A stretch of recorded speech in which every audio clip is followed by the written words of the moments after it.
Bueno, pues muy buenos días. Para dar inicio a este evento, inicio presentando a quienes están encabezando esta conferencia titulada Terapias de Conversión a la Constitución Mexicana.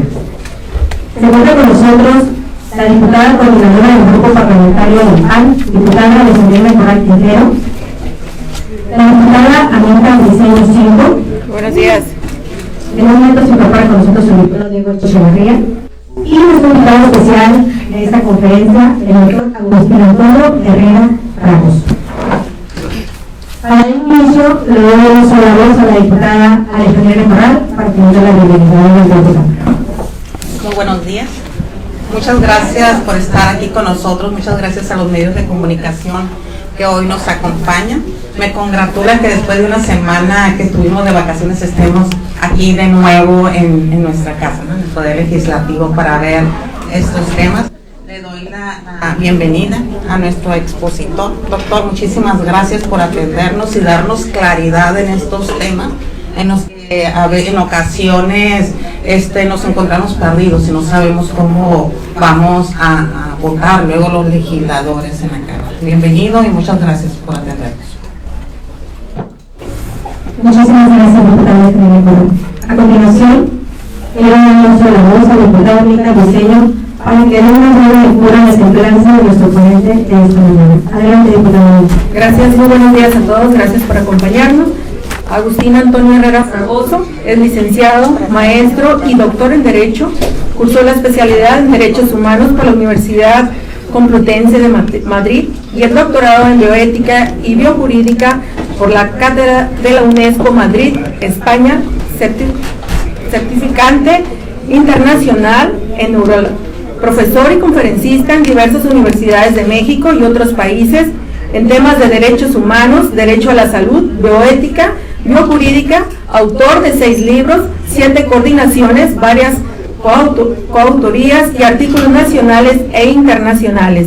Miembro del Grupo de Axiología de Madrid, España, de la Academia Nacional Mexicana de Bioética, AC, y del Seminario Interdisciplinario de Bioética de la UNAM.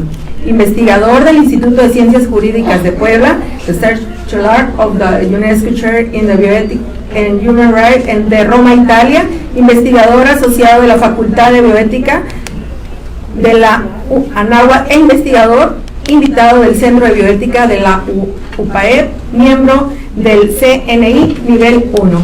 Bienvenido, doctor. Muchas gracias. Muchísimas gracias, diputada. Antes de dar inicio, pues nomás darle las gracias que nos acompaña también la regidora Victoria Guerrero en esta conferencia. Damos el uso de la voz sin más preámbulo a nuestro conferencista. Adelante, doctor.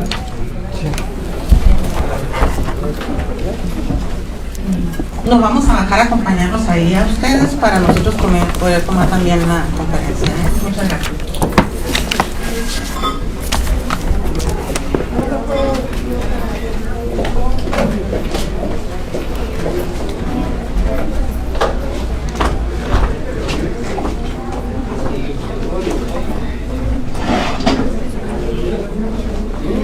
¿Me pueden prender, por favor, el timer?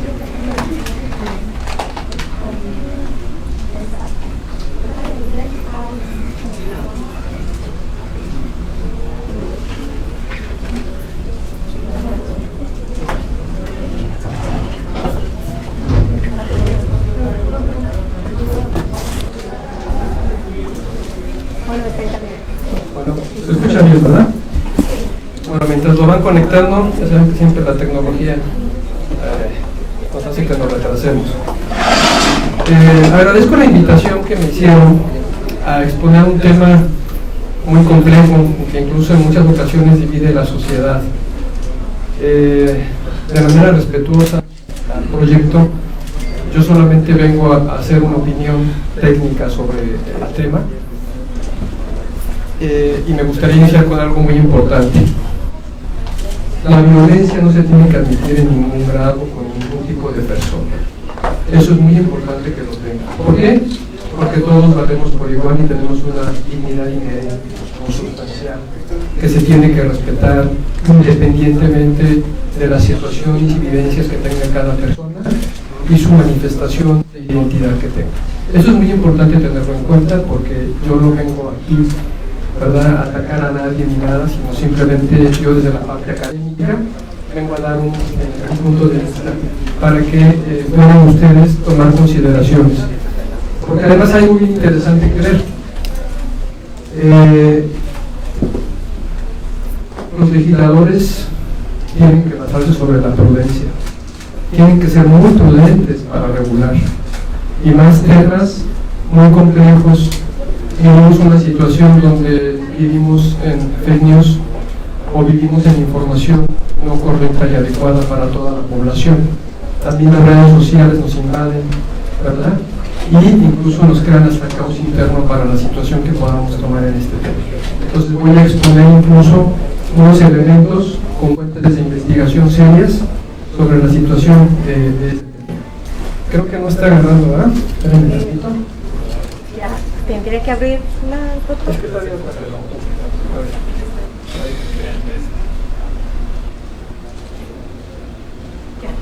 ¿Ya? Sí.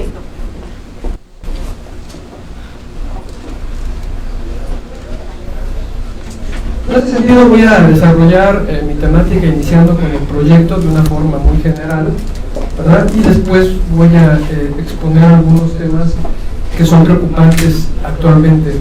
Ya estoy hablando de 2022.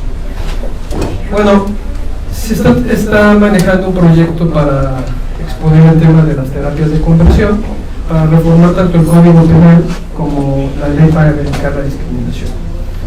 Vamos a analizar un poquito el artículo, donde en primera instancia pues habla que ninguna autoridad estatal o municipal, autoridad, servidor público, persona física o moral realizará actos o desplegará conductas que discriminen a cualquier persona por razones de orientación sexual o identidad de género y efectuar, entre otras, las conductas siguientes. Y entre estas se expone promover, obligar o ejecutar en una o más personas tratamiento o terapia de conversión. Aquí es el tema que nos toca explicar un poquito, ¿verdad?, el día de hoy. Para pretender modificar la orientación sexual o identidad de género. Bueno, aquí es importante retomar que para el tema de discriminación, cuando nuestra Constitución es muy clara sobre qué esquema no se debe de discriminar a nadie.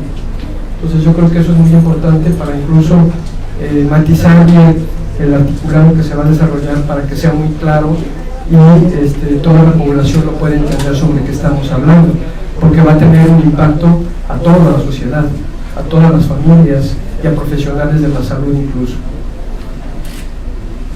Se le impondrá una pena en el Código Penal de 2 a 4 años de prisión a quien obligue a otro u a otras personas a recibir terapias de conversión sexual. Si ustedes fijan, ya cambiaron la denominación. Aquí es terapias de conversión o tratamientos, y aquí habla de terapia de conversión sexual. Entonces, pues tiene que ser homólogo el criterio que se va a utilizar en una norma para que no crea zonas grises del derecho, como dice Manuel Atienza, y entonces se puede especificar. Incluso para los tipos penales tiene que ser exactamente claro, porque si no, incluso no son funcionales, pierde el efecto útil de la norma. Se aplicará lo mismo para quienes impartan dicha terapia sin el consentimiento de la persona a la que se aplica. La sanción señalada en el primer párrafo de este artículo se agravará al doble cuando la víctima sea persona menor de 18 años o cuente con algún tipo de discapacidad, ¿verdad? Aquí incluso hay que ver el tema de la interseccionalidad de los derechos humanos, de los grupos en situación de vulnerabilidad para el tema del agravamiento. Entonces aquí incluso podría ser matizado. Se entiende por terapias de conversión sexual, aquí ya van a definirlo, de qué estamos hablando, mismo que no sería para la denominación que viene la de discriminación, ¿verdad?, porque ya no es homólogo el criterio.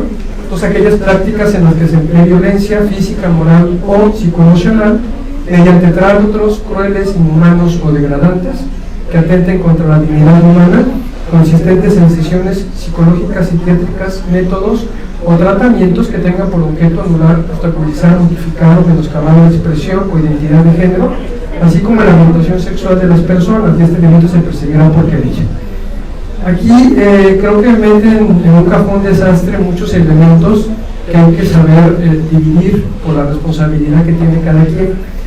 Y también hay que ver, me imagino que deben de pedir la iniciativa no diera informes aquí para los temas de los psiquiatras o los psicólogos, porque Si alguien ha estado atendido por un psiquiatra, les dan un medicamento que primero anula, ¿no?, la voluntad de la persona, y que incluso pues aquí puede entrar esa situación para un tratamiento psiquiátrico.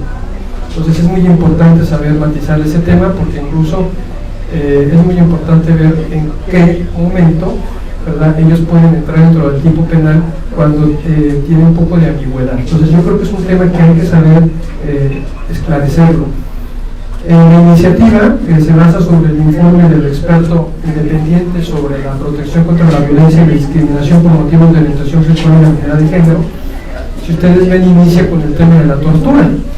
Bueno, jamás va a existir tortura en estos casos, ¿sí? Trato cruel, inhumano y degradante, sí, pero tortura no, porque no hay nada sacando información para algo. Es importante matizar que es tortura y que es trato cruel, inhumano y degradante. Y tiene que explicar porque es un trato cruel, porque entonces aquí vamos a quedar con una laguna jurídica que es un trato cruel, inhumano y degradante, y nos vamos a ir a instancias superiores para que los tribunales puedan definir algo que no se tiene que definir en esa instancia. Un pequeño error en el principio es un gran error en el final, nos decía Aristóteles. ¿Qué quiere decir? Pues que hay que hacer algo claro, ¿verdad?, veraz, oportuno, inteligente, ¿verdad?, y como les dije, prudentemente, para un tema en específico que además tiene que estar a la realidad del lugar donde se va a legislar. Y aquí estamos hablando de Baja California. Es importante destacar, y esto lo he dicho en todos los foros, que siempre tienen que ver la situación particular, porque muchas veces toman iniciativas de España, de Argentina, de Colombia, de Uruguay, luego las nacionalizan y luego aquí se pasan unas a otras, incluso con los copy-paste vienen de otro estado, y eso no es prudente, eso no es profesional. Queremos profesionales en legislar, queremos profesionales en la justicia y queremos profesionales en la administración pública para que se eviten errores. Bueno, el informe independiente es muy interesante leerlo, sin embargo, pues todos vemos que tiene una tendencia pues, de una persona activista, ¿verdad?, que trabajó con los principios de Yogyakarta sobre estos temas de su interés, y creo que hay que buscar también otras fuentes de investigación.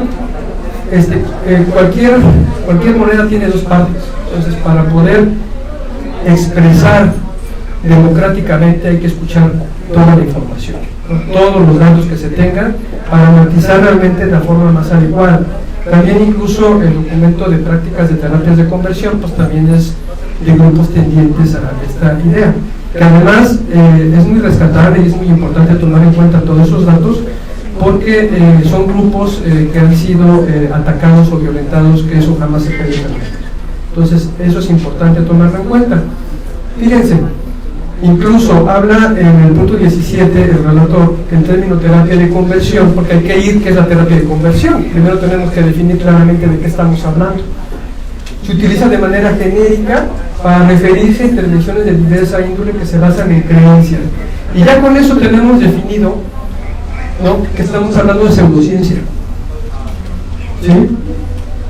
La ciencia médica, que además ha avanzado tremendamente, tenemos lo de las vacunas a través del CRISPR-Cas9, que es edición genética, ¿verdad?, es basado en la evidencia científica, que esto quiere decir que es universal, ¿verdad?, y principios éticos, porque nunca puede dejarse el acto médico sin esos principios éticos. Entonces cuando habla de creencia, pues estamos hablando ya de cualquier cosa, sin una base, sin un sustento. Y entonces aquí creo que pierde sentido incluso su denominación. Si vamos qué significa terapia, ahorita lo vamos a ver, entonces tiene una denominación por parte del tema de la salud, ¿sí? Entonces a mí cuando me preguntaron ahorita a los posteros que qué pensaba, pues primero vamos a poner orden qué es lo que tú entiendes, ¿no? Entonces para mí el tema de terapia yo creo que es un método inadecuado de abordar, porque creamos confusión para las personas que a veces no saben de qué estamos hablando, ¿no? Y eso es importante para cuando me acerque con alguien que tiene una creencia, alguien que tiene una especialidad, ¿no?, profesional de la salud, que a lo mejor me puede orientar o ayudar para la duda que yo tengo, ¿sí? Eso es muy importante tenerlo en cuenta, ¿no? Y habla de la orientación sexual y la identidad de género, incluida la expresión de género de las personas, donde pueden y deben cambiarse o reprimirse cuando no se ajustan a lo que otros actores consideran en determinado momento y situación. La norma deseable, en particular cuando se trata de la persona lesbiana, gay, bisexual, transgénero o de género diverso. Entonces, si ustedes se fijan, el abordaje es muy sociológico, no hay de percepción, no tiene realmente algo que digas, pues esto realmente tiene una base científica de lo que estamos hablando. Sí, porque me preguntaron de la homosexualidad, que si era una enfermedad, y yo digo, pues ya se decretó desde hace mucho tiempo que no es una enfermedad y se establecen los criterios del DMS, ¿no? Muy importante tomar en cuenta, o la OMS ya se pronunció. Así pues, esas prácticas tienen siempre el objetivo de convertir a las personas no heterosexuales en heterosexuales, en personas transgénero o de género diverso en cisgénero. En función de contexto, el término se utiliza para designar multitud de prácticas y métodos, algunos de los cuales se realizan de manera clandestina y por lo tanto apenas están documentadas. Entonces, si ustedes no leen de corridito, se van a quedar igual, como que no entendimos de qué estamos hablando. ¿Sí? Sin embargo, hay que ser muy claros de qué estamos hablando, como el primer término lo que está poniendo, ¿no? Que habla de creencias. Entonces, realmente, pues es una situación que no podemos hablar. Ya la guía habla de terapias de conversión, terapias reparativas, también más o menos con la misma temática que utiliza el relator. Bueno, ¿qué dice la Real Academia de la Lengua? ¿No? Porque una interpretación literal tiene que ir a su fuente. Y eso es interpretación aquí en México o la Convención de Viena de cómo se tiene que interpretar un tratado internacional en la materia de derechos humanos. El tratamiento de una enfermedad o de cualquier otra disfunción, tratamiento destinado a solucionar problemas psicológicos, ¿no? Entonces, es más o menos de qué se trata.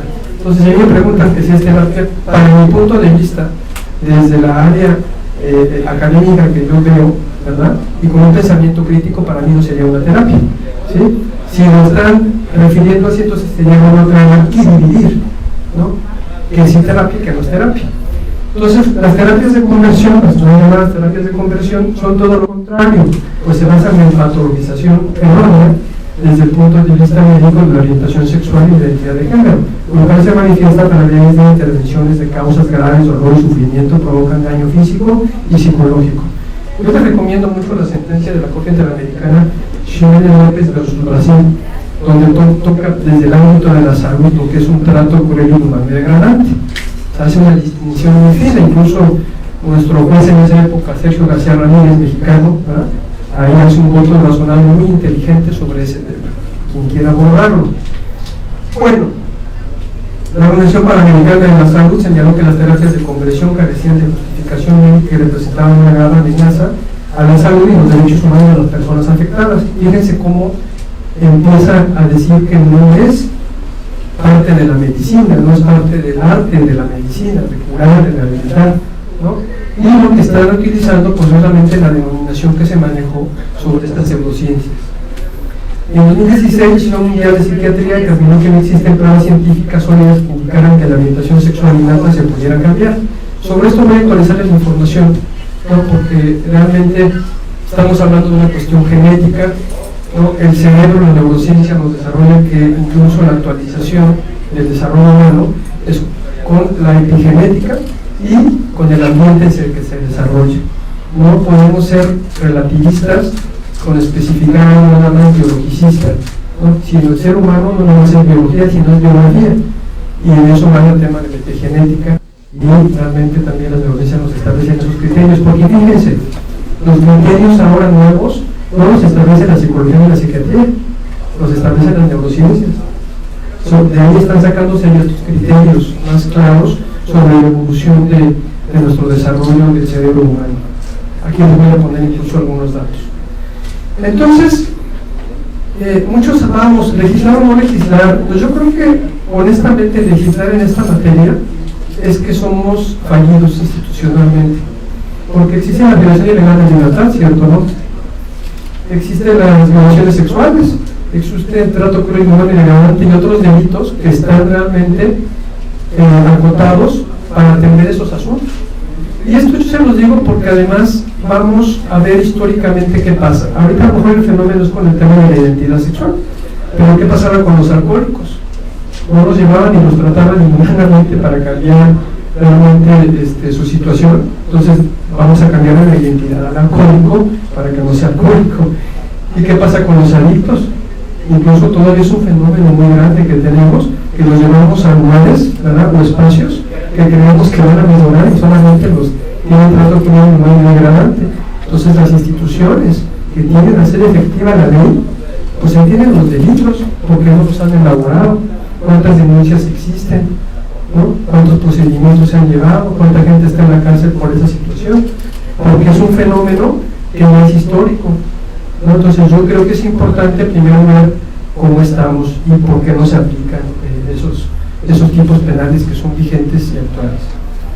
Como se los dije, es un planteamiento crítico que se los hago desde la academia, ¿sí? El derecho a libre desarrollo es la personalidad que exponen ahí de una persona, no pongo los nombres porque esto no es personal, esto es una cuestión de un diálogo, ¿sí?, con argumentos, no contra personas, hay que ser claros, para que las preguntas que vengan sean en el mismo sentido, ¿sí? Porque yo tampoco voy a permitir que me violenten personalmente. El derecho al libre desarrollo de la personalidad, y se protege la libertad de elegir durante todas las etapas del desarrollo, pues nuestra personalidad depende también de las experiencias e historias personales, y es un asunto integrado relacionado con aspectos biológicos, psicológicos y sociales de la vida humana. Y estamos totalmente de acuerdo, ¿verdad? Pero esto hay que matizarlo, porque no todos somos iguales y no todos estamos en la misma circunstancia. Entonces, eso es lo que voy ahorita ahora a exponer con la siguiente parte de mi exposición. Tenemos que ver cuál es nuestra situación actual. Dicha sede denomina la condena moral de la impersonalidad, es decir, nos obsesionamos con distinguirnos por mostrar una personalidad singular, diferente, única, basada en muchas ocasiones en transformaciones expuestas en redes sociales, alimentando exclusivamente nuestro individualismo narcisismo, que incluso ha incrementado a través de la pandemia. ¿Sí? Nos hemos encerrado y nos hemos puesto cada vez más narcisistas, ¿verdad? Solamente nos importamos nosotros y nos alejamos del ambiente social. Las enfermedades psiquiátricas de la actualidad, como la depresión, el burnout, el déficit de atención, síndrome de hiperactividad, no están ligadas a un proceso de represión y de negación, apuntan más a un exceso de positividad, a ponerlo todo, ¿sí? Incluso ver con un adolescente, y vamos a ir de día de campo, pero no van a llevar celular, y empieza a entrar en angustia, en depresión o en una situación psicológica. ¿Por qué? Porque ha cambiado el pensamiento. Fíjense, en la modernidad, incluso en el derecho también ha cambiado. Se hablaba de lo negativo, no debes de hacer, se te prohíbe esto, no por lo otro. Y ahora es, todo se puede, todo lo puedo, entonces voy a regularlo como tú quieras, como tú desees, como a ti se te antoje. Eso realmente hay que especificar con límites. No lo digo yo, lo dice Bauman, lo dice Tripodesky y lo dice Byung-Chul Han, ¿no? Esa situación de transformación psíquica por la misma tecnología. Entonces tenemos incluso la violencia cambiada, ya es hipercomunicación, hiperinformación y hipervisibilidad, donde los adolescentes se violentan, se exponen en las redes sociales, ¿verdad? Incluso hasta en desnudos que no son propios, como si fueran mercancía. Entonces es muy importante tener esto en cuenta, porque estamos cambiando de situación. El sujeto moderno percibe cada vez más sus deseos y sentimientos de manera imaginaria a través de mercancía y de imágenes de los medios. La generación I-Z, niños frágiles, dice Jonathan Haidt y Greg Benkerhoff, los recomiendo mucho sus autores. Control de normas sobre nuestra libertad, lo dice Shoshana Zuboff, que gracias a su libro fue donde se demandó a Google. Porque yo con mi celular y me doy información hasta de lo que tengo que comprar, lo tengo que leer, ¿no? ¿Por qué? Porque empiezan a direccionar mi libertad hacia dónde tengo que ir. Eso es muy importante que lo tomen en cuenta por lo que voy a decir después de este fenómeno. Los algoritmos complejos alinean nuestra inteligencia y nuestra libertad porque ya nos tienen identificados, ¿verdad? A veces lo vemos de broma, pero hasta saben, hasta nuestras preferencias, hasta para los alimentos, porque saben cuánto tiempo pedimos, o hacia dónde vamos, o si vamos al cine cuántas veces. Preferencias de identidad de la persona. ¿Por qué? Porque esto es importante, porque creo que es muy limitado que solamente hablemos de libertad sexual. Tenemos otros, o sea, nuestra identidad es mucho más amplia, mucho más rica, ¿no? Y fíjense cómo nos están ayudando. Y otro tema que está muy fuerte es la vidifobia, miedo a la verdad, ¿sí? Todo políticamente correcto, no decir la información, incluso es parte del derecho a la verdad, donde todos los poderes tienen que tienen que decir cómo está la situación. O sea, la verdad es realmente algo que no se maneja. Y eso no lo dijo yo, lo dijo Tarufo en una reunión de la Suprema Corte de Justicia, regañando a los ministros de la Corte, que estaban viviendo verifobia. ¿Saben cuál fue el número que pasó? Muchos ministros se pararon y se fueron, ¿no? O sea, que le quedó la camisa, pues, pero es un fenómeno que estamos viviendo muy importante y principalmente en el poder. Bueno, fíjense qué interesante. Muchos de estos temas los basan sobre la observación consultiva 24 de 2017 de la Corte Interamericana de Derechos Humanos. Pero fíjense qué dice en el punto 31. Por el tema de las definiciones, cuando hablan de identidad, de expresión, todo eso de género, dice, responden a una dinámica conceptual sumamente cambiante y en constante revisión. Por otra parte, asumir definiciones en esta materia es sumamente delicado, toda vez que fácilmente se puede incurrir en encasillamiento o clasificación de personas, lo que debe evitarse cuidadosamente, ¿no? Por ello, la Corte procurará, en la presente opinión, evitar hasta donde sea posible caer en esas definiciones conceptualmente problemáticas y, cuando deba hacerlo, advierte que lo hará con la mayor amplitud y provisionalidad, sin asumir ni defender ninguna posición conceptual, ni menos aún irreductible. Si la Corte Interamericana, que es el parámetro que se utiliza, ¿no?, para este tema, lo está exponiendo que hay que tener cuidado, que ellos no tienen dudas.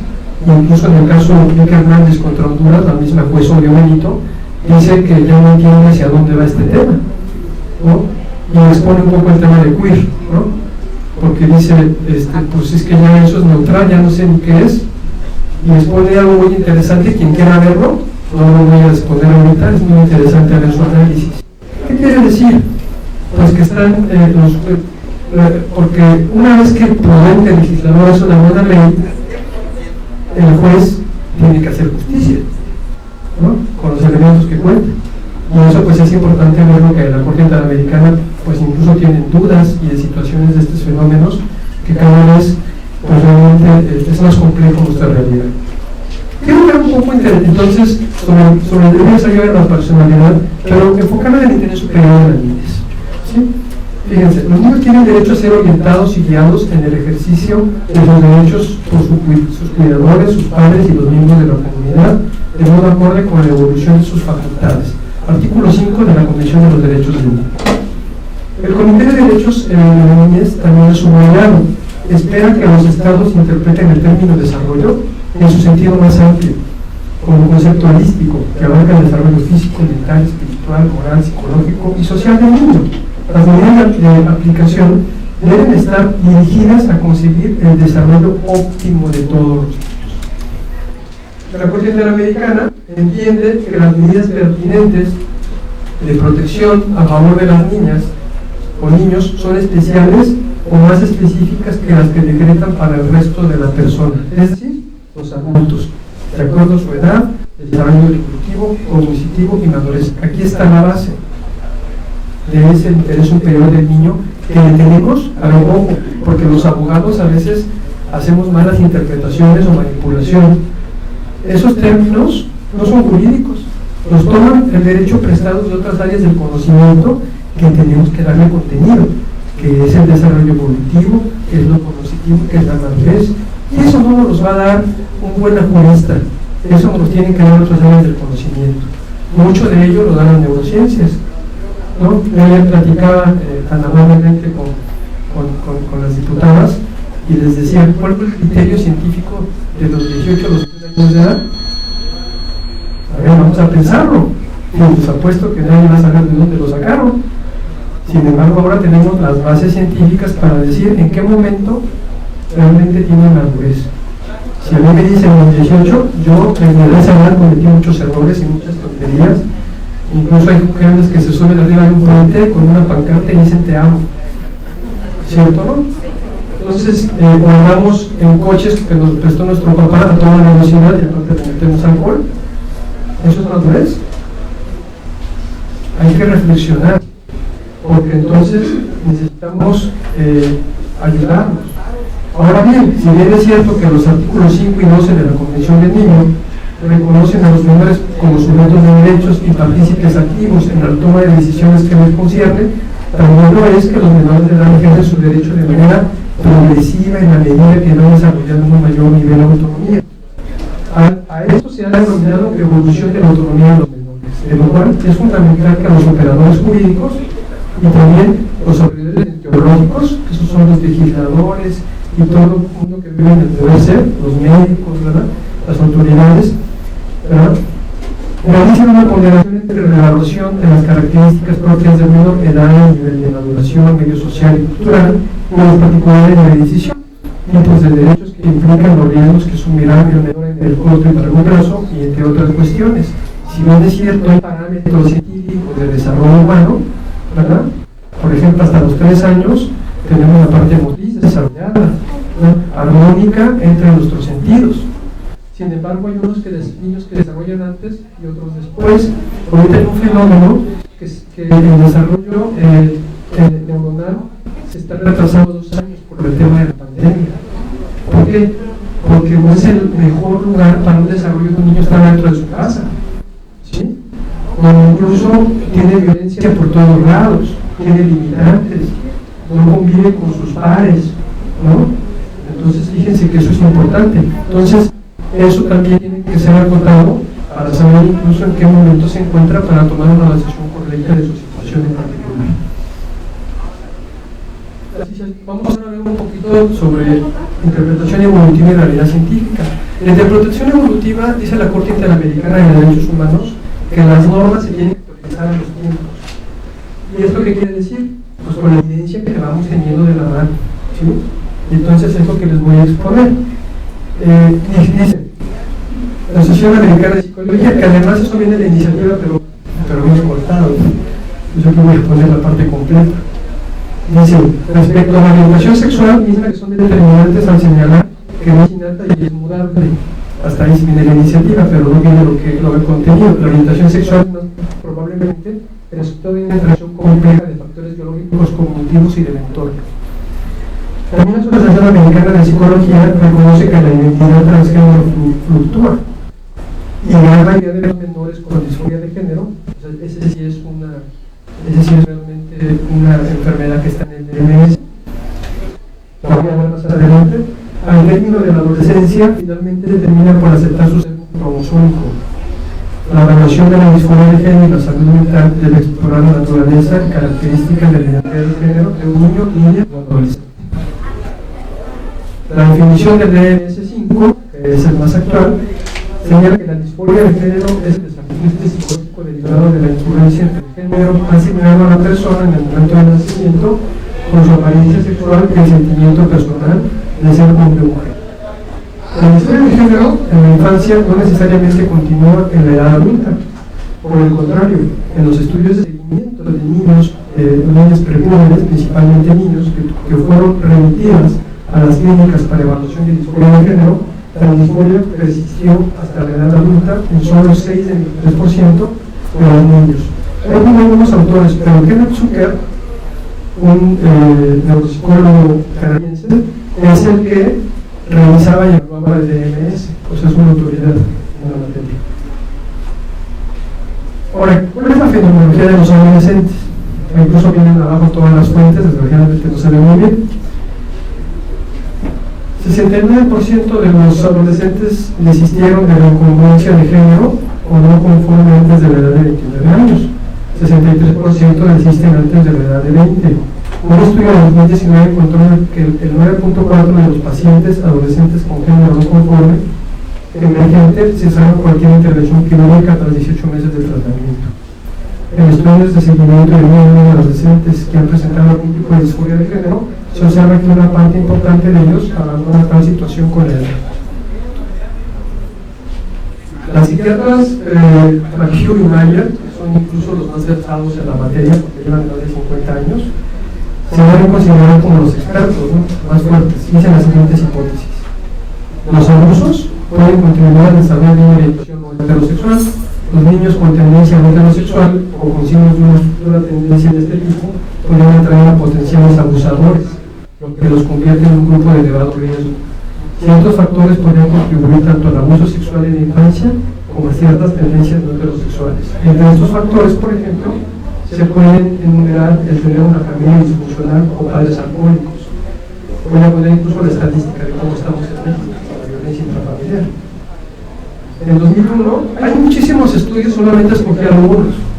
En 2001, la psicóloga Maya y Tomeo Colegas y Mark Friday y otras investigaciones que pongo ahí, todos dicen que muchos problemas desde el término vienen por la violencia que pueden sufrir las niñas, los niños o las adolescentes en etapa temprana con un trauma, ¿no? Entonces es importante tomarlo en consideración.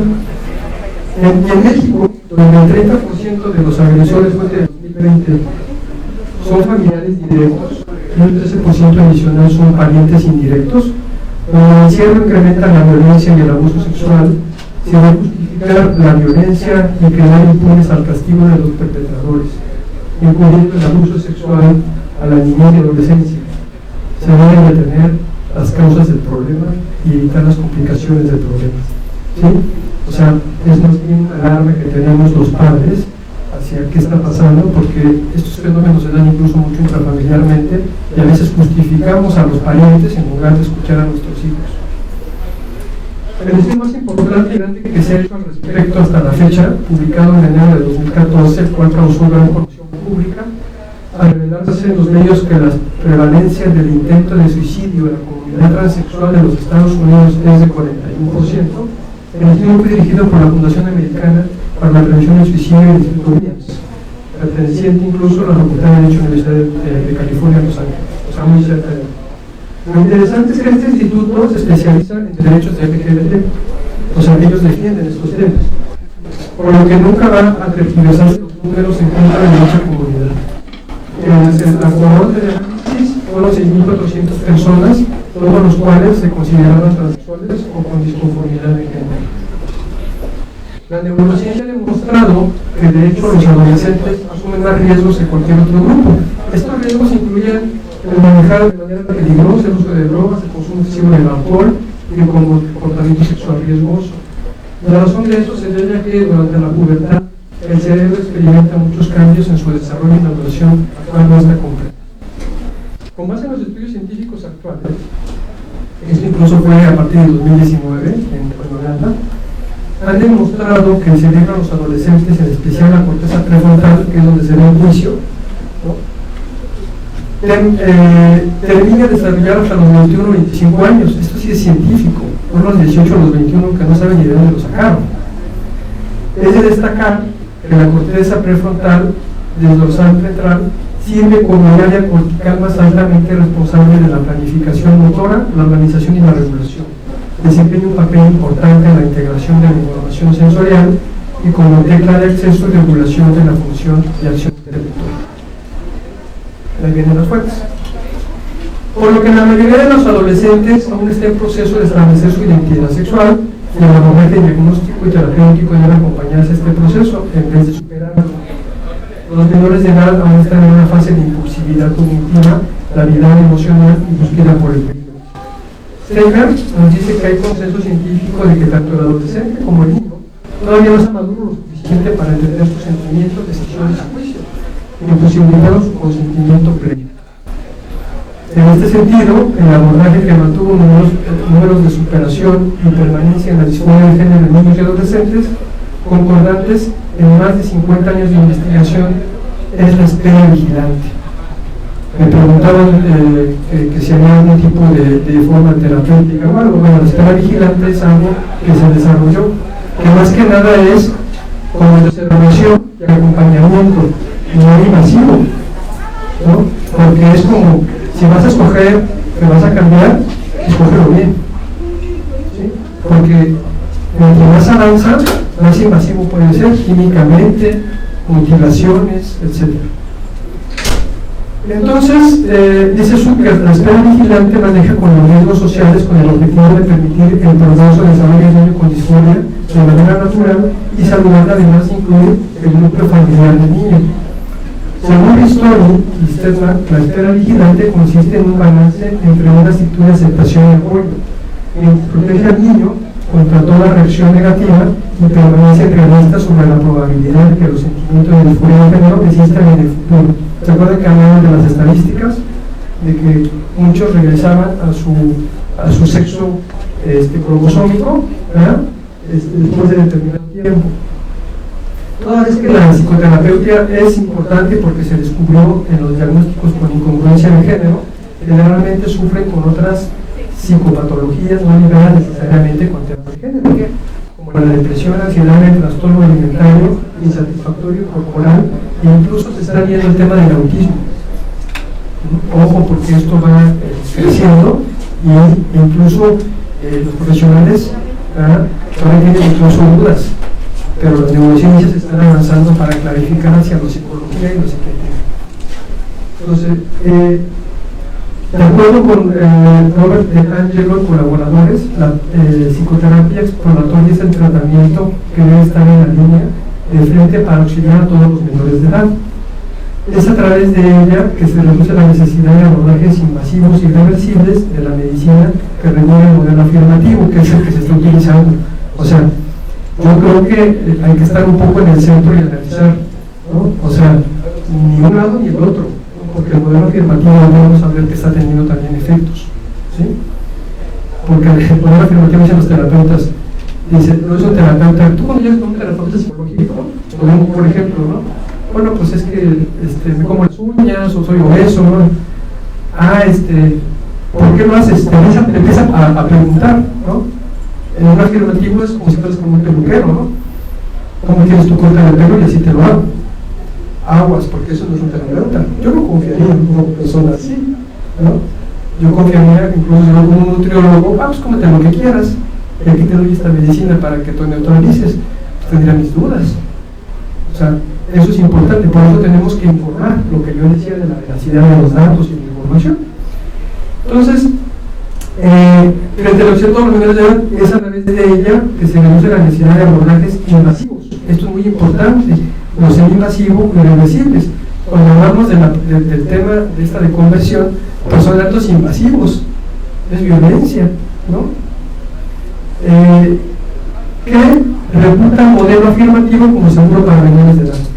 De Bryce comparte de este mismo pensamiento tras concluir después de años de investigación con el modelo afirmativo que esta franja de edad que se debe separar quien se beneficiará del abordaje de afirmación de género de lo que un soporte adicional de salud mental puede ser lo más apropiado. O sea, tener terapeutas realmente certificados. Fíjense, pero ese no es el problema. ¿Qué está pasando ahora? Dice Lindgren, apunta para la posibilidad de contagio social. Ya no hablamos de disforia de género. Fundamentalmente entre niñas, principalmente mujeres, fuertemente influenciadas por las redes sociales y grupos de amigas, llegando a acuñar un nuevo nombre para este diagnóstico: Rapid Onset Gender Dysphoria. Se puede traducir como disforia de género de surgimiento repentino. La Asociación Coordinadora Mundial para la Salud Transgénero organiza internacionalmente que existe la adopción y la afirmación de género, admitiendo hace 3 años que esta no es un estándar de cuidado. O sea, ya están refiriéndose un poquito los mismos grupos que lo promueven. Las directrices no pueden garantizar ningún resultado específico, ni tampoco establece un estándar de atención. Story y Sternman enseñaron que para el 85.2% de los individuos acompañados, los sentimientos disfóricos desaparecen cerca de esta fase o tras ella. Ahora bien, esto de disforia de género de surgimiento repentino está yendo mucho con las niñas, porque ¿quiénes son sus profesionales de la salud? Los tiktokers, los youtubers, ¿sí? ¿Y qué les están recomendando a la mujer? Que se meta testosterona. Entonces, imagínate una mujer que le metes testosterona y va a decir, estoy bien fuerte y puedo hacer todo. O sea, le cambia todo. Y entonces se siente bien, ¿sí? Y entonces realmente ahí es un tipo de violencia, ¿sí? Que no lo estamos viendo de primera instancia.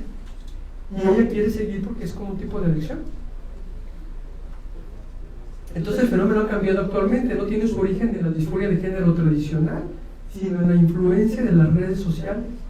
Representa el mimetismo inspirado en los gurús de la web con un compromiso asumido con las amigas. manos entrelazadas y respiración contenida, ojos cerrados con fuerza.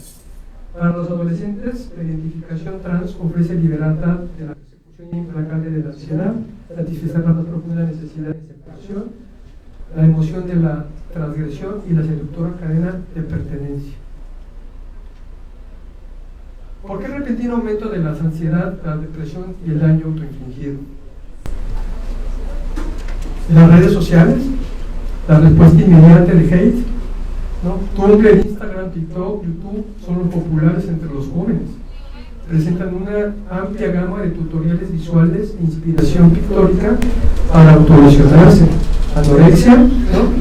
Inspiration o Inspo, cortes y suicidio. Publicar experiencia como cualquiera de estas dolencias ofrece la oportunidad de ganar cientos o incluso de miles de seguidores. ¿Ustedes creen que los youtubers tienen ética? Los jóvenes de 18 años tienen hoy la madurez emocional de los de 15 años de la generación X, los de 13 años de los de 10 de los de la generación X. Twiggen escribe, físicamente los adolescentes están incluso más seguros que nunca, pero mentalmente son más vulnerables. ¿Sí? Y se acuerdan lo que les comenté del tema del encierro, del fenómeno que está sucediendo, ¿no? De que el desarrollo neurodesarrollo no es ahora como el que lo vivimos nosotros. Yo me la pasaba en la calle jugando, me tenía que ir a meter mi mamá, y entonces ese ambiente de socializar, de hacer amistades, de hacer redes, no se vive ahora. Ahora incluso el que manda es el padre, la madre, el abuelo, con un pensamiento muy diferente. ¿Y qué pasa ahora con las nuevas generaciones que tienen hijos y lo primero que les dan y la niñera es el iPad?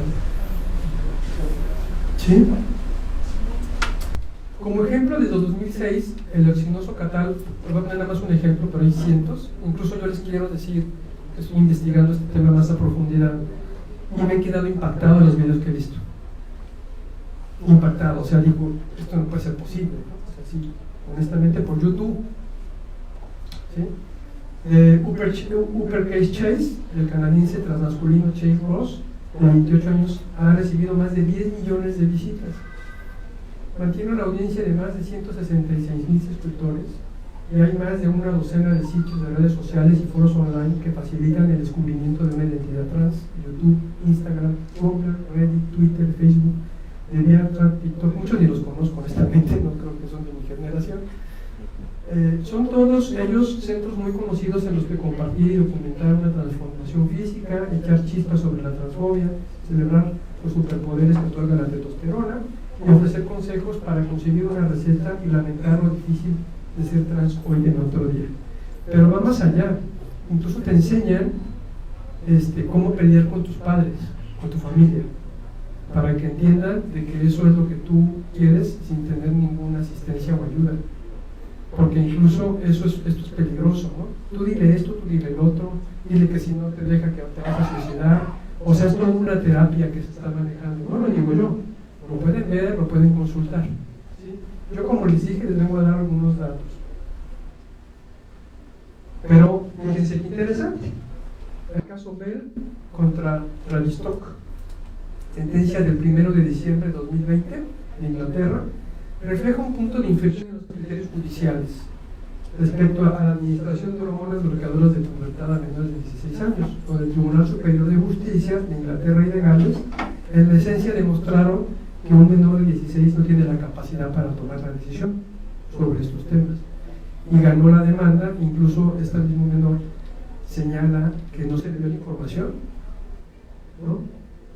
Que está arrepentida de lo que hizo y que ya no puede echarlo para atrás. Como dice un cirujano plástico, el que tú te cercenes tus pechos, yo no puedo crearte un pecho, yo te creo algo plástico, sin funcionalidad. Es como si alguien quiere tener los ojos morados y le quitan sus ojos y le ponen unos de canica. Es lo que se explica este cirujano. O sea, que no te engañen de que todo va a volver a la realidad. Y la testosterona, después de 6 meses, vienen problemas irreversibles porque biológicamente no es lo mismo. Daños óseos, de desarrollo, hormonal, etc. El Hospital de Karolinska en Suecia ha emitido nuevas directrices con respecto del tratamiento de los menores de disforia de género. esa política que afecta a los servicios del género pediátrico del hospital infantil, señalando que a partir de después de los 18 años. ¿Qué quiere decir? Porque antes del 2021 ya están reflexionando de que no es una cuestión tan sencilla, que hay que meditar, que hay que tomar en cuenta, ¿sí? Muchos de ustedes me dirán, ¿y por qué expone todo eso? Porque todo tiene dos caras de la moneda, y entonces tenemos que ser integrales en nuestras propuestas y tenemos que trabajar en conjunto, porque entonces, ¿qué le voy a decir a las familias o a los padres cuando digan, tengo este problema, ¿qué hago? ¿Cómo lo atiendo? ¿Cómo lo identifico? Mi hijo tiene dudas, pero yo no puedo llevarlo porque me pueden meter a la casa. O sea, creo que lo que tenemos que analizar en estos temas es algo muy fino, ¿no? Algo dramatizar y hacer algo integral. O sea, está bien, esto se debe de prohibir, pero lo que vamos a hacer con este nuevo fenómeno, porque es nuevo. O sea, ya no es incluso un fenómeno para los expertos, sino es un fenómeno incluso de un ámbito de que ahora nos están pues realmente alienando las redes sociales. Exacto, o sea, las redes sociales nos están invadiendo. Entonces, creo que tenemos que hacer un alto y crear una conciencia real para hacer algo bien. Y no aislados, hay que buscar un sitio, hay que buscar ayuda, hay que verlo interinstitucionalmente. Esto no es un tema de partidos, esto no es un tema de grupos, esto es un tema social, familiar. O sea, un país como México, donde cuando yo estudié en Europa me decían, ustedes los mexicanos son de los que el fin de semana comen en familia, juegan, interactúan. Y dicen, ¿por qué no siguen a nosotros? Ustedes tienen más valores, su misma historia. Ustedes sabían que los mayas y los aztecas eran más protectores, los náhuatl más protectores que los romanos. Tenían curador de vientre y curador de ancianos. Se preocupaban por los grupos más vulnerables, de apoyarlos.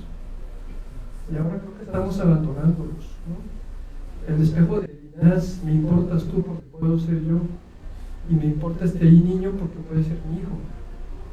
Entonces, eso es lo que yo vengo a verles, y solamente concluiría donde todas las personas mayores han comenzado por ser niños del principito. Esa es mi exposición.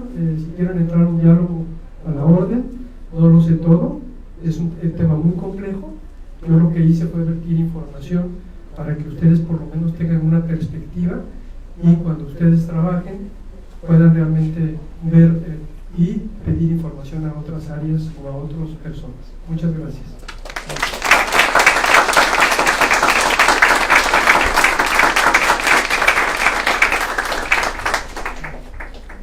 Sí, incluso hay que pagar el proyecto.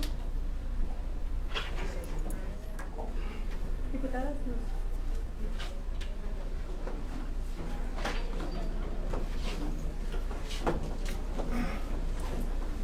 Si quieren, bueno, ¿me queda aquí en la orilla? sí. Diputado Diego, nos acompañan aquí al frente, por favor. Cambiamos.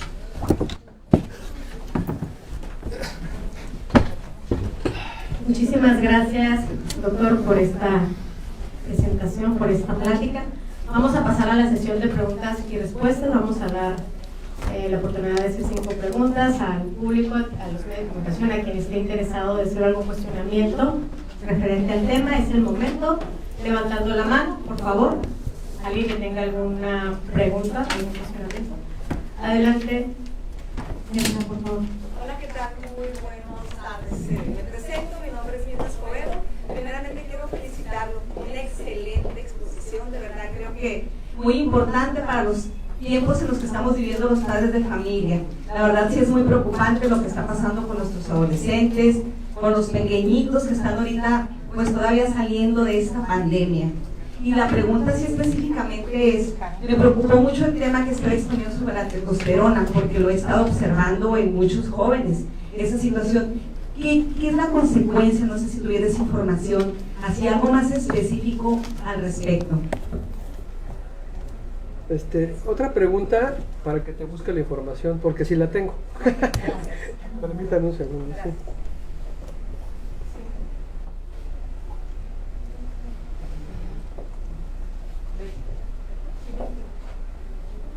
Adelante, Leti. Buenos días, mi nombre es Leticia Camacho. En la iniciativa menciona, con todo lo que usted nos ha comentado, creo que refuerza la preocupación de muchos de los padres y abuelos que estamos a cargo de los pequeños y nos damos cuenta de la influencia que están teniendo precisamente todas las redes sociales en su comportamiento. Pero quisiera más bien referirme al hecho de que, como bien decía usted, todo esto es una corriente ideológica en la que se pretende adoctrinar a los pequeños, no solamente en las redes sociales, sino también en las escuelas, porque ya está dentro de los textos de educación que se les tiene que educar, entre comillas, en todas estas ideologías. Y yo me pregunto entonces, ¿dónde está el derecho de los padres? ¿No es esto también inconstitucional? O sea, están atacando los derechos de los padres para velar por el derecho de sus hijos para recibir la educación y poderles proporcionar a ellos lo que más les convenga a ellos en su bienestar. Entonces, no todos los derechos son válidos. ¿Cómo es posible que dentro de una iniciativa tan perjudicial por las consecuencias que tiene precisamente el hecho de que una persona que no tiene una madurez emocional, psicológica en su desarrollo de la personalidad, legisladores estén impulsando este tipo de iniciativas en los cuales puede pagar el resto de su vida las consecuencias? ¿Cómo es posible que dejen fuera de esto a los padres e incluso estén penados por el solo hecho de apegarse a su derecho de padres y velar por el bienestar de sus hijos? ¿Quién le va a regresar a las niñas, como usted dice, si se cercenan los genes? ¿Quién le va a regresar a un hombre si se cercena el género? ¿Quién va a responder por ellos? Los diputados que están impulsando esta iniciativa, ellos van a estar aquí para atenderlo, porque lo que sí están propiciando es que se les dé una atención médica, ¿sí?, para las conversiones hormonales. Entonces, ¿quién va a velar todo eso? ¿Dónde va a quedar toda esa mutilaciones que se pertenecen? A ellos los vamos a hablar para decirles que vengan y paguen las consecuencias. ¿O cómo podemos nosotros como padres defendernos de toda esta ideología y de todas estas reformas antiderechos que solamente creen que es un derecho para... No podemos negarlo, que son minorías, así como son minorías los discapacitados, los autistas, los ancianos, que es lo que viene enseguida. ¿Dónde va a parar todo esto? Porque sigue ¿cómo se llama? Cuando acabas con la vida de los adultos, se me olvidó la eutanasia, exactamente. O sea, es hacia donde vamos, es hacia donde lleva todo esto. Acabas con la vida desde un principio, pero también acabas con la vida cuando ya estás al final de tu vida. Entonces, ¿cómo defendernos nosotros de todo esto de manera jurídica? Aquí, como bien usted comentó, ¿no? A lo mejor las creencias las dejan fuera, porque ellos también son creencias. Ya lo acaba de decir usted, no está comprobado científicamente nada, todo es mental. Y lo han gritado a voz en cuello. Es que hay que cambiar la mente, claro. Así la cambió también los nazis, ¿no? Mandarle la mentalidad para que fueran agresivos. Así la cambia el comunismo, para que estemos unos contra otros. Entonces, ¿qué hacer nosotros? Es la pregunta, ¿qué hacer nosotros para defendernos jurídicamente contra todo esto que viene en contra de nuestros hijos, de nuestros nietos y de los mismos ancianos? Gracias. Y felicidades, excelente conferencia la que nos ha dado, muy bien sustentada, cosa que es raro que podamos ver aquí con las iniciativas que presentan nuestros diputados, que estén sustentadas de manera tan coherente. Gracias. Contesto estas dos y con todo gusto. Bueno, primero, a ver, no te puedo dar mucho más información, voy a sacar un libro sobre el tema, pero miren, principalmente lo que dicen los youtubers es, si tienes dudas, métete testosterona.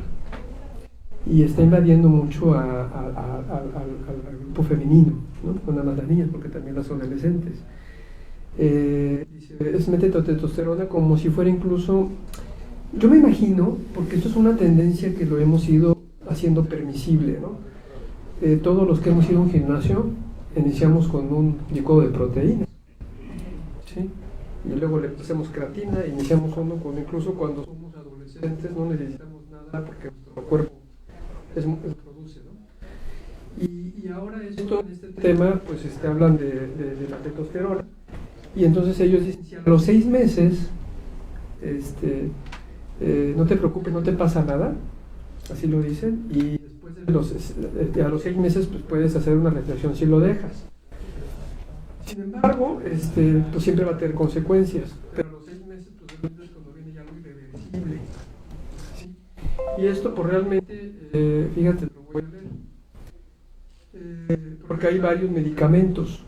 Incluso es muy interesante ver porque no nada más es la testosterona, sino también el bloqueador hormonal, que la FDA lo permite únicamente para cuando tienen un desarrollo mayor del normal, para limitar un poco el desarrollo y se pueda emparejar, ¿sí?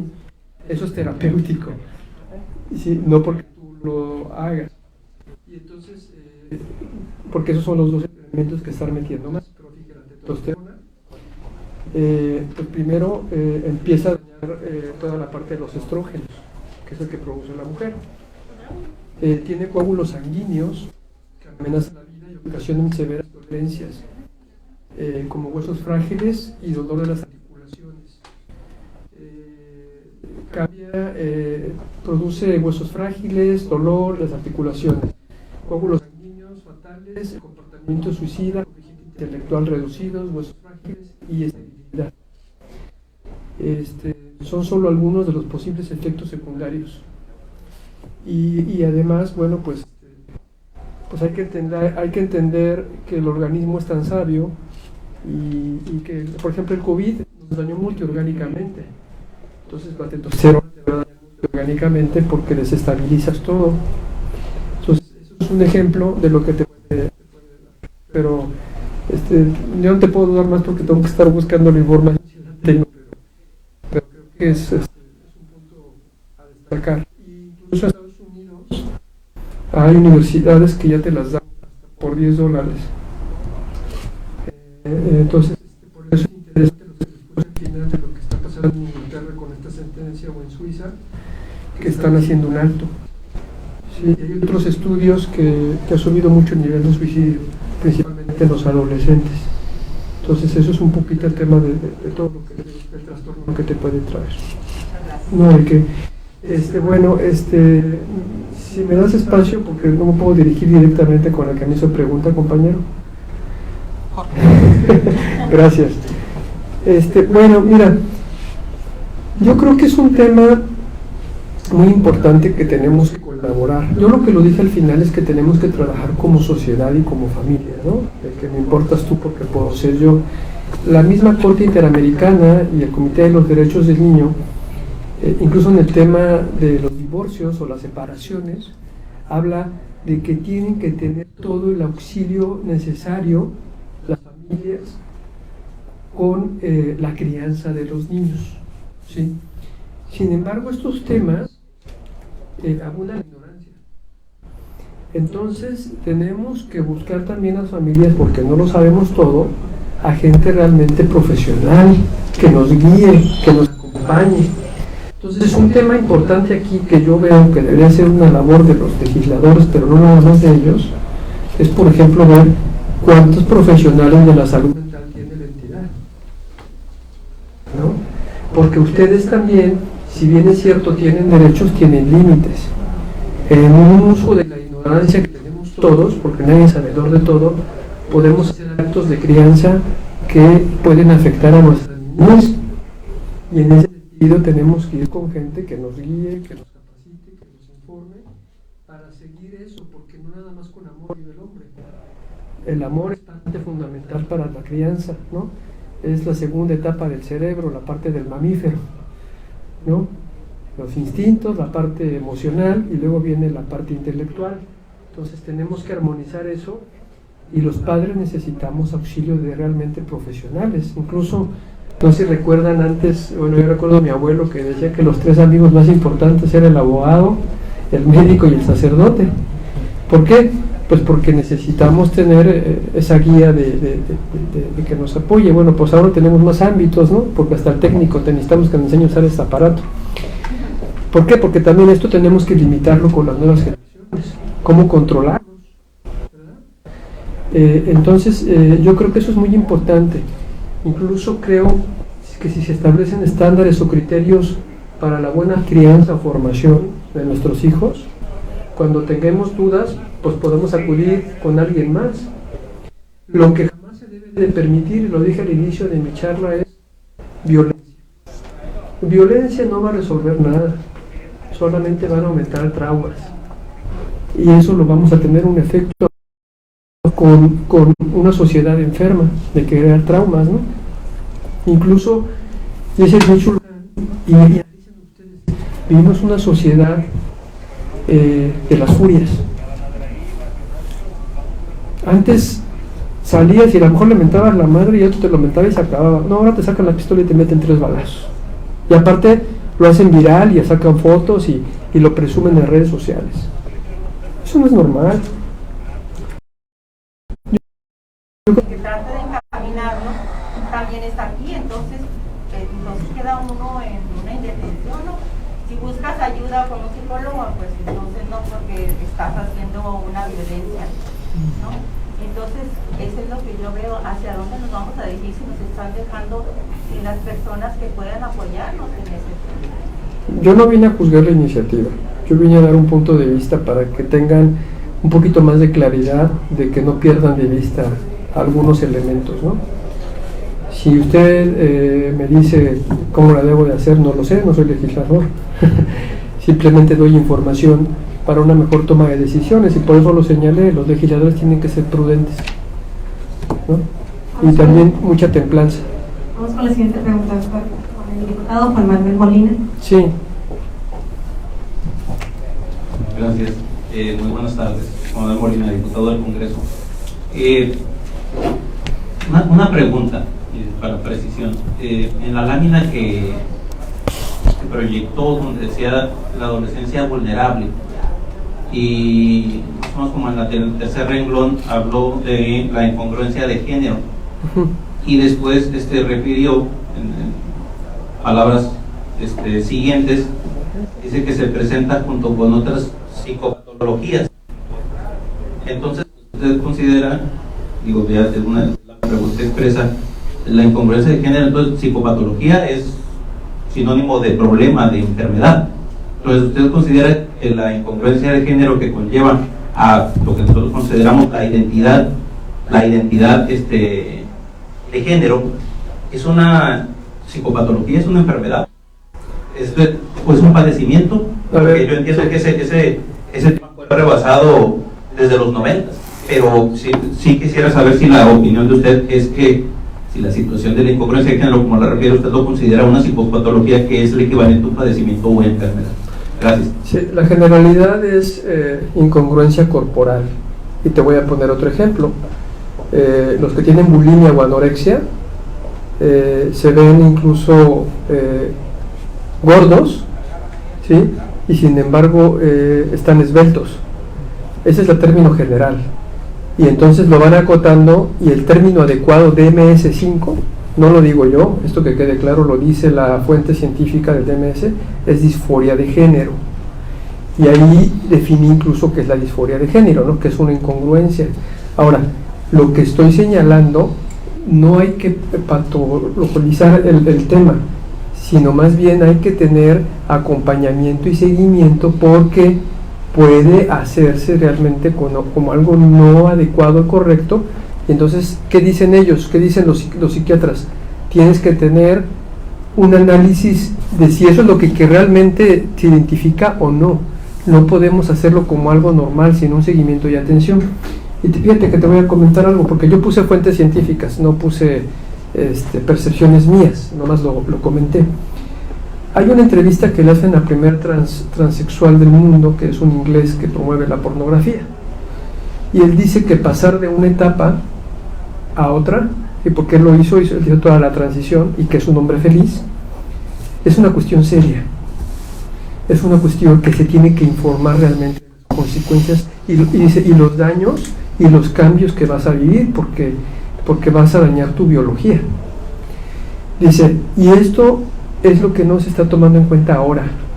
Entonces lo que está diciendo es, tomen la información y realmente a las nuevas generaciones, para que la libertad sea plena, necesito tener los elementos, y si no tengo los elementos, no soy libre de tomar esa decisión, ¿sí? Entonces cada quien puede buscar su identidad que quiera, ¿sí? Sin embargo se crean fenómenos dentro de MS5 donde dicen, aquí hay que tener una atención clara y oportuna y veraz sobre la atención de estos casos. Entonces, yo no lo digo yo, lo dice el DMS5. Lo que tú dices de los 90 es la homosexualidad, pero ahorita estamos hablando de los transgéneros, porque además con el transhumanismo vienen los transespecies, los cyborg y la persona singular. ¿Y sabes qué? Ya hay. Ok, gracias. ¿Ya vamos? Primero que nada celebro, los diputados felicito por hacer este foro, este espacio donde la sociedad pues tiene que conocer, ¿verdad?, lo que se está viviendo. Al expositor, felicidades, pues está muy científico y muy bien argumentado. Sin embargo, hacer un poco la referencia de que el tejido social en este momento pues está, como lo mencionaba en este momento, se desgasta. Las ideologías que se están planteando ahorita para la gobernanza que tenemos es muy el estilo del comunismo, donde de alguna manera hay una persona que es agresor, otro que es agredido, y esta división que estamos viendo legalmente, que se está viviendo ahorita con toda esta legislación, pues es una invitación a ver cómo podemos empezar a construir leyes a favor de la familia, a favor de armonizar, no de estar en un encuentro, en un choque constante. Y esa es la invitación también a los diputados. Por aquí también ya teníamos lo que es el Instituto de la Familia, se está conformando ya. A lo mejor conveniencia una vez más rescatar ese instituto, donde la forman muchos ciudadanos, diferentes expresiones, para armonizar, no para dividir, que es lo que necesita actualmente nuestra sociedad. Entonces buscar esa parte. La pregunta no va para mí. Una pregunta más de este lado, Antonio Rizzo. Primeramente, buenos días. Me llama la atención que mientras estaba esta conferencia, una persona que afuera me decía, bueno, pues ahora vamos a hablar del género. ¿La persona nace o se hace? Es la primera pregunta que yo creo que todos deberíamos de preguntarnos. Y la otra es, me llama la atención, y según la plática, veo que aquí se está hablando de las terapias de conversión como lo que explicaste. Una persona alcohólica llega y puede recibir dos tipos de tratamiento, el que realmente es terapéutico, y parece ser que aquí se está confundiendo esa situación entre que si es un verdadero terapeuta certificado, analizado, avalado por el propio gobierno y las leyes que genere, o si es, pues no sé, la señora, el señor, el joven, poniendo un centro de atención y que diga, pues yo te ayudo, ¿no? Yo te terapeo. O sea, la diferencia yo creo aquí, Toral, es el hecho de si esta terapia realmente es por especialistas que van a inducir y van a centrar a la persona, y lo decías en la entrevista, puede que sí sea o puede que no sea, lo que pasa es el consejo. Mi hijo me decía, ¿cómo podemos decidir si a veces no sabemos ya en tercero de preparatoria qué carrera vamos a escoger? Entonces, aquí parece ser que la disyuntiva es, la terapia la están estigmatizando como violencia, no como una verdadera terapia que yo la entiendo como un especialista que te va a ayudar a dirigir lo que realmente eres, ¿no? Nada más. Creo que tocó un punto interesante para ir cerrando esta charla, y lo señalé en que incluso yo no estoy de acuerdo en que se denomine terapia de conversión. porque la palabra terapia viene de la medicina, de la psicología, ¿no? De atención. Es el fenómeno que se utilizó porque a lo mejor fue la forma del enganche que utilizaron estos grupos para hacer actos fraudulentos, ¿no? Donde utilizan el trato cruel, inhumano y degradante para, según, transformar a una persona con esa identidad de género, ¿no? Entonces, esto pues lo vemos incluso, lo dije yo con lo de los anexos, ¿no? O sea, hay lugares donde sí están certificados, tienen terapeutas y los recuperan, y hay otros que te dejan peor, ¿no? O sea, te trauma, porque yo en algún tiempo trabajé en la Secretaría de Salud y fuimos a visitar algunos, porque eso también tiene que hacer instituciones como COFEPRIS y otros que tienen que revisar esa situación, y pues realmente decías, oye, los tienen con esposas o los tienen enterrados, y eso no es un tratamiento, ningún médico te va a decir que eso es un tratamiento, eso no se tiene que seguir permitiendo, ¿no? Y no nada más es el ámbito, yo creo que en todos los ámbitos, por eso lo saqué, aprovechando que no estamos en un recinto legislativo, bueno, pues hay que revisar todos estos, o sea, no nada más estos, sino hay los de adicción y todo, ¿no? Porque yo creo que es un tema que no se puede permitir más violencia, ojo por ojo y nos quedaremos ciegos, decía Gandhi. Y la otra es, pues ver cómo están los terapeutas, porque además no todo terapeuta es bueno, no todo médico es bueno. Tú de seguro te atiendes con un médico que tienes la confianza de que tiene la calidad de lo que te va a atender. Ahorita con el COVID, ¿cuánto charlatán existió? ¿Cuánta gente se murió que se pudo salvar? Entonces, que realmente sea avalado, porque en la medicina hay impericia o negligencia. Una última pregunta. Entonces, consideraría que aquí lo que está fallando es el término terapia. Y segunda, ¿considera que sí es adecuado o no es adecuado el conservar este tipo de asesorías, por así decirlo? Yo pienso que, yo les dije al inicio, yo no vengo a juzgar la iniciativa, vengo a hacer un análisis que además es un ejercicio positivo, pero hay que matizar bien y hay que regular adecuadamente, ¿no? O sea, no hay que perder de vista el bosque viendo nada más el árbol, ¿no? La complejidad es mayor y hay que tenerla en integridad, porque si no, entonces, o sea, mediáticamente y las redes sociales e incluso los medios de comunicación que muchas veces manejan la nota, no te manejan la información, te manejan la nota que vende, lo alarmista. Puede causar más caos social que realmente informar cuál es el fenómeno jurídico que va a traer. Aquí la señora dijo, ¿y qué vamos a hacer nosotros porque nos van a meter a la cárcel? ¿Sí me explico? Entonces, en lugar de crear, ¿qué significa ordenamiento? Un orden social, donde una norma la tienen que saber interpretar todas las personas, porque no va dirigido a la autoridad, va dirigido a la sociedad. Yo como sé que matar es malo, ¿no? O sea, eso es lo que me refiero. Y la otra parte es, bueno, esto se tiene que prohibir, también lo dije que se tiene que prohibir, ¿no? Se tiene que regular adecuadamente, incluso todos. ¿Cómo voy a ayudar a mi familia? ¿Cómo voy a ayudar a la sociedad? ¿Y en dónde están? ¿Con quién? Psicólogo, es un terapeuta experto en trauma, y ese niño entonces se le tiene que dar esa atención para que vuelva a reintegrarse a una familia, porque si no, entonces cuando lo adopten lo van a rechazar y vas a revictimizarlo. Entonces necesitamos trabajar con profesionales. ¿Qué se puede buscar? Pues certificarlos.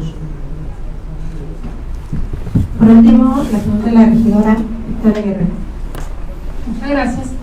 Primero que nada lo felicito, doctor, realmente muy sencillo, muy entendible todo lo que usted expresa, y sobre todo que son temas objetivos, que no implican, que no conllevan el posicionamiento personal de los expositores.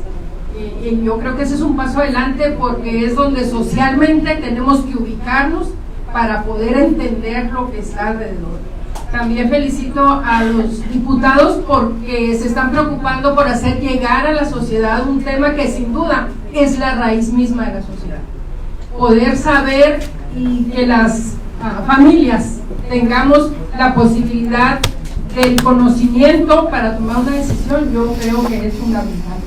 En cuanto a su exposición, y sin pretender en absoluto que se pronuncie a favor o en contra de la reforma, pero en su carácter de doctor, especialista en Derecho, tratando de ubicarnos en el tema puntual, le haría yo la siguiente pregunta. El supuesto normativo que se está regulando de prohibición y de sanción en cuanto a las terapias de conversión riñe propiamente entre el derecho del padre a educar a sus hijos con el aparente derecho que el Estado va a tener ahora de imponer a los menores a través de esa prohibición. Todos me hacen como lo de está el toro y a dónde vas a correr, Miren, yo creo que hay elementos muy buenos ahí, ¿no? Por ejemplo, viene lo de la querella, ¿no? Viene lo de que sea obligado, ¿no? O sea, que sea impuesto. Pero creo que hay unas áreas, hay unas partes que hay que matizar.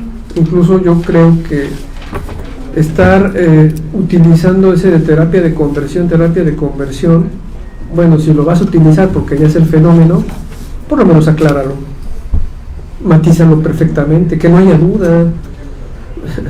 Entonces eso sería muy importante tomarlo en cuenta. Jamás se debe de violentar a nadie, lo dije en el inicio, y ese es un tema que quizás sí se deba de regular, aunque la última ratio, que es el derecho penal, cuando llegamos al derecho penal es porque es un caso fallido, porque no estamos funcionando como instituciones. Dice la Corte Interamericana el efecto útil. Ya vieron los delitos que existen y no los están utilizando. ¿Por qué llegar a este fenómeno nuevo que es inflación de los derechos? Hay una teoría ya en España que dicen: ya dejen de inflarlos, vámonos con los derechos básicos, pero si hay que aplicarlos. Hay un trato cruel, inhumano y degradante, hay lesiones, pues los voy a meter a la cárcel. Y aparte hay otros temas de salud, ¿sí? Entonces, ¿qué pasa con las instituciones que no hacen eficiente ese derecho? Yo no estoy a favor de que se sumen más, sino que sean eficientes, porque podemos crear el delito y a lo mejor queda igual. No funciona, no lo saben aplicar, ¿no? Porque además tendrías que capacitar a los ministerios públicos con un fenómeno jurídico que yo se los puse, pueden ver que es complejo. No está tan fácil el tipo penal, o sea, tiene muchos elementos. O sea, el tipo penal es adecuar perfectamente la norma, ¿sí?, al hecho, ¿sí? Y eso pues yo lo veo complejo, donde pueden entrar muchos fenómenos, incluso los comenté. A lo mejor un tratamiento psiquiátrico con un medicamento que nubla tus capacidades entra dentro de eso, ¿no?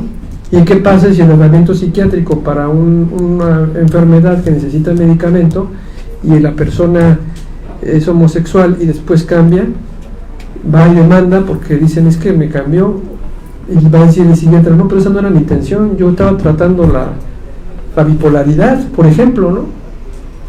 O sea, es un supuesto de hecho que se puede dar. Entonces es lo que tienen que, yo creo, que allegarse a lo mejor de los profesionales. O sea, a lo mejor hay cosas que no estamos viendo, necesitamos más información, y eso es bueno, es el deber de los legisladores, es decir, a ver cuántos procesos hay, qué hay, cuántas denuncias, no sé, cómo está el Estado, ¿no? O sea, hay fenómenos jurídicos que se tienen que hacer y tienen que hacer bien. O sea, no sé, me acuerdo cuando fui a Tlaxcala, la trata de personas ahí, hay crianza, ¿no? Pues no, aquí va, tienen otro fenómeno, aquí tienen el traslado, ¿no? Entonces hay que atenderlo realmente, esa situación, cómo la están tocando. No sé cómo está aquí su estado, no sé ni incluso si tienen profesionales. Yo creo que eso es muy importante, porque podemos causar caos. Y te voy a poner un ejemplo último. Me acuerdo cuando yo trabajaba en la Secretaría de Salud y veíamos el tema de la tuberculosis que se da en frontera. Eso se da principalmente en frontera y en lugares muy hacinados como Tijuana o como Juárez. ¿Y qué creen? Los tratamientos de Estados Unidos y de México son diferentes. Y entonces, ¿qué hacían? Cuando se trataba, porque pues son migrantes, cuando se atendía a uno y otro lado, creían farmacoresistencia, y después eran casi incurables, y era costosísimo. Y allá en Estados Unidos, su libertad se les restringe hasta que estén curados, y aquí es de buena voluntad. Y entonces hubo una reunión para homologar criterios, porque en lugar de ayudar, estábamos perjudicando. ¿Sí me explico? Entonces, creo que tenemos que ver todo en una visión más amplia.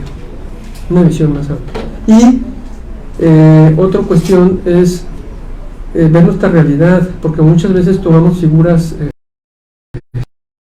Además parece, perdón, para no quedarme con la idea, parece que fuera un camino que necesariamente tuviéramos que transitar.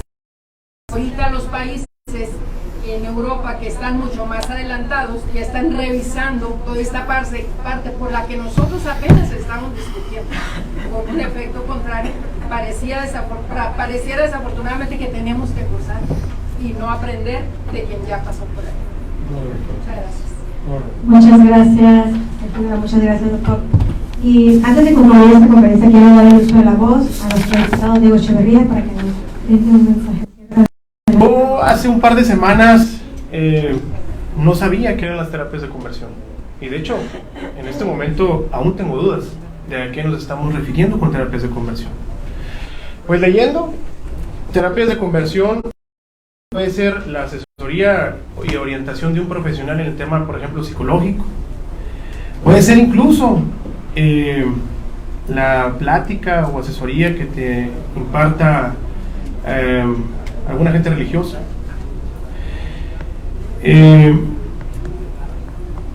Puede ser incluso, a como viene plasmado el documento, que estemos en una posibilidad de que el Código Penal.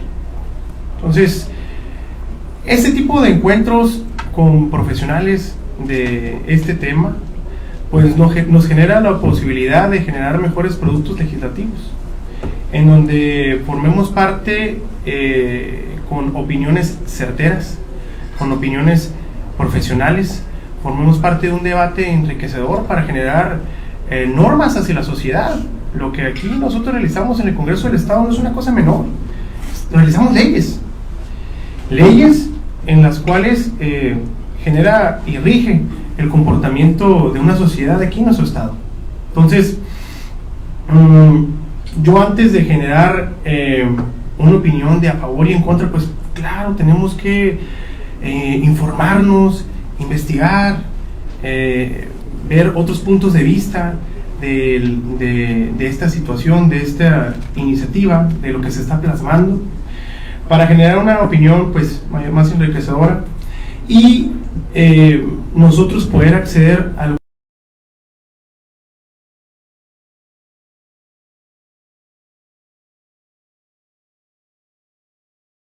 pleno, pues votamos en contra, o si hace alguna otra situación, puede ser una reserva, puede ser algún otro tipo de acción legislativa, porque a lo que se lee en la exposición de motivos, no todo está mal, claro, o sea, cada quien es libre de decidir su orientación sexual, pero caer en un tema de que incluso puede ser una laguna jurídica en la cual puede sancionar a un profesional, puede sancionar al papá o a la mamá. Entonces, son los temas que tenemos que entrar una vez más profundo, y sobre todo, si estamos legislando en una acción, en una situación aquí en nuestro estado, pues también hay que ver la estadística, hay que ver si existen denuncias. Claro, pues este delito no existe, pero a lo mejor denuncias de algún tipo relacionado por esa acción, de poder decir, ¿sabes qué? Tienes que ir a una terapia, una plática para el tema de la orientación sexual. Yo no sé en este momento, estamos investigando, pero no sé en este momento cuál es el índice, la estadística, y si es un tema prioritario para Baja California, ¿sí? Tantos temas que hay en Baja California, muchísimos, y estamos migrando a atender o a trabajar en otros temas que los está trabajando en otros países, pero chéquense también en sus países. Ya tienen dominado lo básico que aquí en nuestro país aún no dominamos. Tenemos calles con baches, tenemos un medio ambiente contaminado, tenemos los terrenos baldíos, casas abandonadas llenas de basura, los drenes, ¿sí? Tenemos que dominar primeramente el metro cuadrado, ¿sí? Para vivir en una sociedad adecuada y luego, ¿sí? Migrar a algunos otros temas que países más desarrollados ya están atendiendo e incluso ya van de salida con algunos otros temas. Entonces, pero bueno, todos los temas se tienen que atender aquí en el Congreso. Todas las voces merecen y deben ser escuchadas, y por eso nosotros estamos como legisladores empapándonos de información, empapándonos de datos profesionales para generar una mejor opinión legislativa, y entre todos los que conformamos esta legislatura generar mejores productos legislativos que le convengan a Baja California. Gracias. Muchísimas gracias, diputado. Y con esto pues damos por concluida esta conferencia, no sin antes darles las gracias a todos y a todos por habernos acompañado. Muchas gracias, conferencista.